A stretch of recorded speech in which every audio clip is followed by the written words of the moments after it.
What we do here is go back. Hi, I'm Justin. I'm Ashley. I'm Benny. I'm Crystal. We're all seniors and we worked on the technical design report and designing the robot. Hi, I'm Andrew. I'm Samuel. I'm Jackie. I'm Robert. We built the frame for our robot as well as wiring the electronics and motors. Hi, I'm Kyle. Hi, I'm Dennis. Hi, my name is Archer. We are the captains in charge of mentoring and also overseeing all of the plans and builds. Before we get into everything, let's start with some of our project goals. We'd like to design something that works, establish a solid team foundation. We're hoping to get some practice in before the competition, work on the technical design report, and most importantly, finalize everything. Throughout the entire project, we used the engineering design process. Our first step was asking ourselves the question, how would we build a working ROV?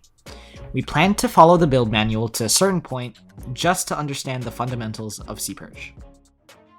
First order of business was to create a working model. So the first step we decided to take was waterproofing and connecting our motors to the controller.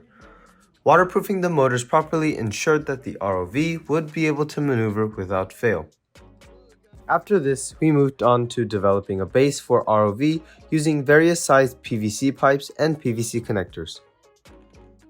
We knew that using the default utility ROV design would serve to be a solid foundation for our future designs, and using it would be great since we could understand the basic controls and how to pick things up, but in a real competition, it wouldn't give us much of an advantage.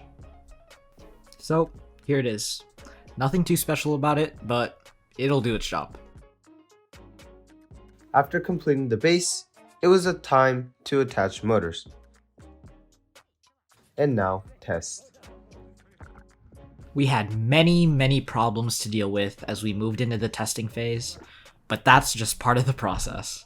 For starters, our balance was completely off. We couldn't even move below surface level, and we solved this by slowly decreasing the amount of floaties so that the ROV would actually be able to descend.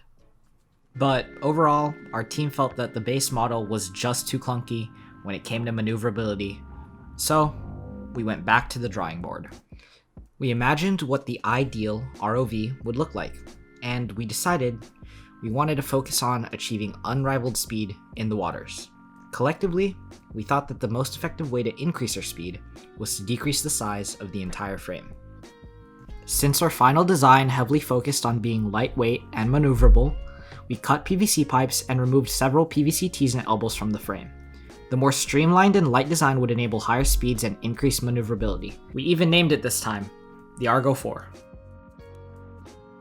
Like the previous model, after the creation step of the design process, it was time to test. Buoyancy was an issue that was easily fixed by repositioning the floaties. Argo 4 was initially very negatively buoyant, but eventually we got it to be slightly positive. The hook shape proved to be troublesome.